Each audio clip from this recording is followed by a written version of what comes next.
Otomatis ada harapan bahwa perbaikan kondisi, baik itu sisi infrastruktur, pemberdayaan, terutama ekonomi, ada peningkatan di pemerintahan desa. Potensi-potensi ini tentu butuh kolaborasi bersama, atau hasil yang sifatnya tidak hanya output atau sifatnya administratif, tapi outcome.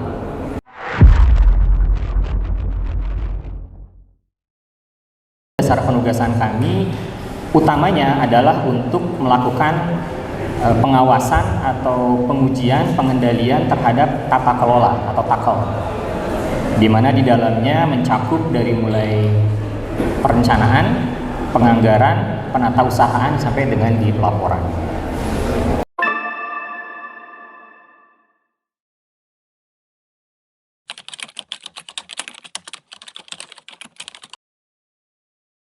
Jadi aplikasi Syscodes yang digunakan, alhamdulillah aplikasi ini dipercaya untuk digunakan termasuk di Mempawah. Data per 30 September itu memang baru terrealisasi sebesar 2, sekian miliar dari total anggaran 135 miliar dengan angka proporsi sebesar 1,58%. Mudah-mudahan ini masih bisa dioptimalkan Bapak dan Ibu sekalian, karena kalau kami membandingkan data ini dengan, boleh yang potensinya Mas Riza di bawah, ketika kami membandingkan APBDes total di Kabupaten Mempawah yang kami bagi menjadi rencana atau anggaran belanja pegawai, barang jasa, modal dengan belanja tidak terduga untuk tahun 2023 dan 2024, kami mencoba untuk menghitung potensi. Ini potensi Bapak dan Ibu ya, bukan kemudian harus, tapi potensi yang ada. Jadi PPN-nya kami hitung potensinya dengan tarif 11%. Kemudian PPh dua-duanya kami hitung 1,5% yang transaksinya di atas 2 juta.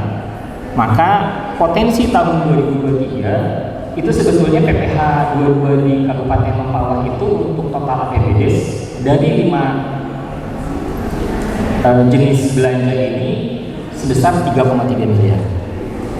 Adapun untuk PPN-nya itu sebesar 6,025 miliar. Begitu juga untuk APBD 2024 dari potensi yang ada untuk PPh-nya itu sebesar 3,5 miliar, ada peningkatan karena memang jumlah APBDes-nya juga meningkat. Sedangkan untuk PPN-nya sebesar 6,4. Dua-duanya trennya naik karena sesuai dengan jumlah APBDes sejak tahun 2022 yang memang sudah mulai kembali ada peningkatan. Jadi 2021 ke 2022 itu kasus khusus cukup jauh. Tapi kemudian dari 2022, 2023 dan juga 2024 secara total APBDes itu ada peningkatan. Sehingga jika kami melihat, dan data ini sebetulnya data yang bisa dibuka oleh siapapun gitu. Dalam hal ini tentu yang terkait dengan keuangan desa, baik itu dari pihak pemerintah desa, baik itu dari pihak kecamatan sebagai wakil pemerintah kabupaten di wilayah, baik itu oleh DPMDes ya. Di sini DPMDes panjang sekali ya, saya bahas bilangnya DPMDes saja gitu. Karena juga menangani sosial dan KB pemberdayaan anak dan pemberdayaan perempuan dan perlindungan anak. Seperti itu. Nah, potensi-potensi ini tentu butuh kolaborasi bersama. Butuh kerja sama antara seluruh stakeholder yang terlibat.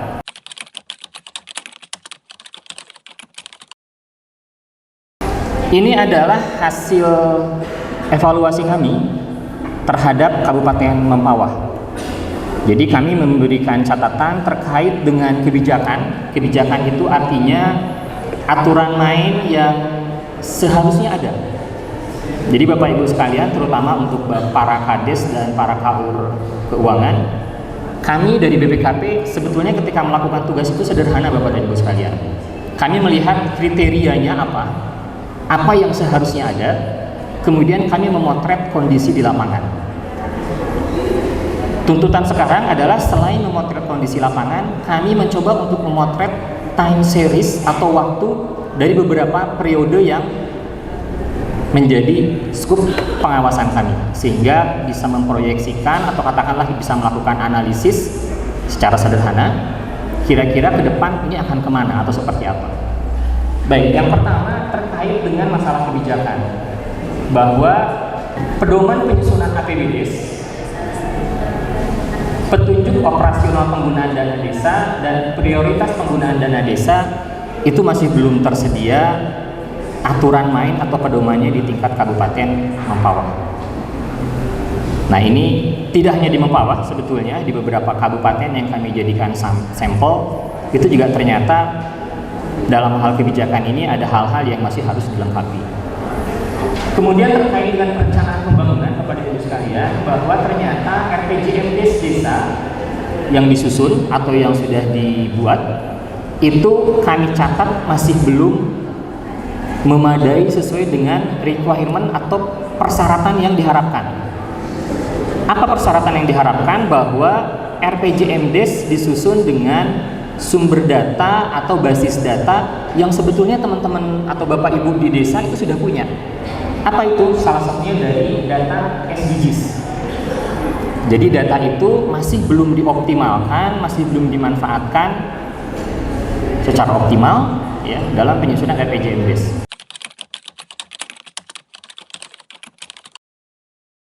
Bapak Ibu sekalian, ini sekedar mengingatkan karena saya yakin terutama Bapak Ibu yang di desa lebih familiar menggunakan Siskudes.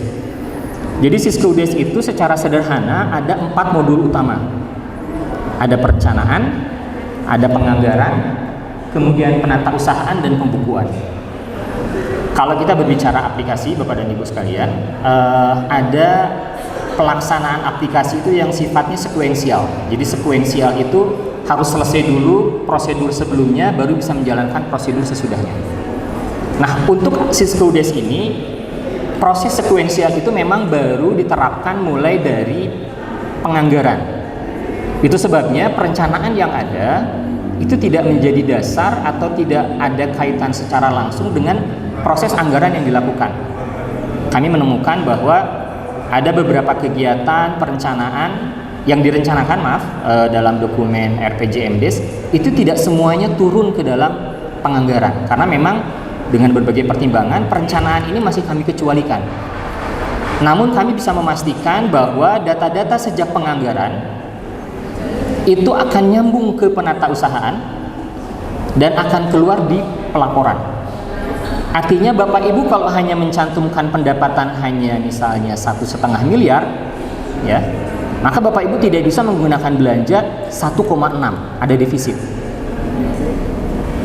Di penatausahaan pun sama. Di penatausahaan kalau Bapak Ibu hanya menganggarkan untuk kegiatan belanja modal jalan itu direncanakan atau dianggarkan hanya 750 juta, maka Bapak Ibu tidak bisa nanti mengalokasikan atau mempertanggungjawabkan 780 juta.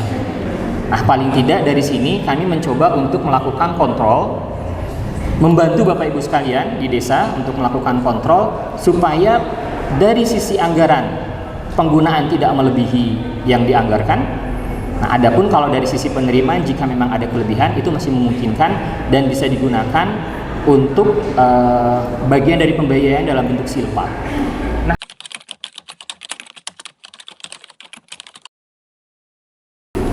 ada beberapa hal yang juga perlu mendapat perhatian Bapak dan Ibu sekalian, antara lain tadi prioritas penggunaan dana desa, ya, laporan kegiatan desa yang tidak seluruhnya dapat dipertanggungjawabkan, serta penggunaan silpa yang masih belum ada dasar kebijakan. Sekali lagi Bapak Ibu, terutama perangkat desa dan Bapak atau Ibu Kepala Desa, ini akan memudahkan Bapak Ibu ketika melakukan pelaporan dan pertanggungjawaban. Kenapa? Karena secara nasional, termasuk Kalimantan Barat, penyimpangan keuangan desa yang ditangani oleh APH itu hampir, saya tidak bisa dikatakan selalu ada, hampir ada di setiap tahun, di setiap tempat.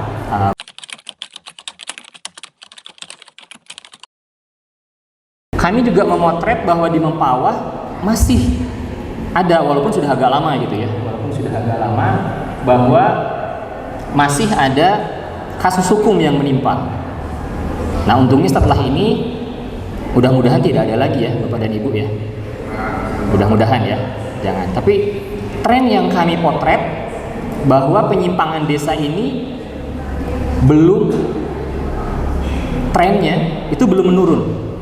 Nah, ini yang barangkali harus kita pahami bersama untuk Bapak dan Ibu, bahwa proses yang disediakan, aturan yang sudah ditetapkan, mudah-mudahan bisa dilaksanakan dengan sebaik-baiknya. Hal-hal yang memang sebetulnya itu untuk memudahkan Bapak Ibu sekalian, termasuk menjaga dari kemungkinan-kemungkinan sampai harus diproses secara hukum. Nah, termasuk di dalamnya untuk memenuhi kewajiban perpajakan.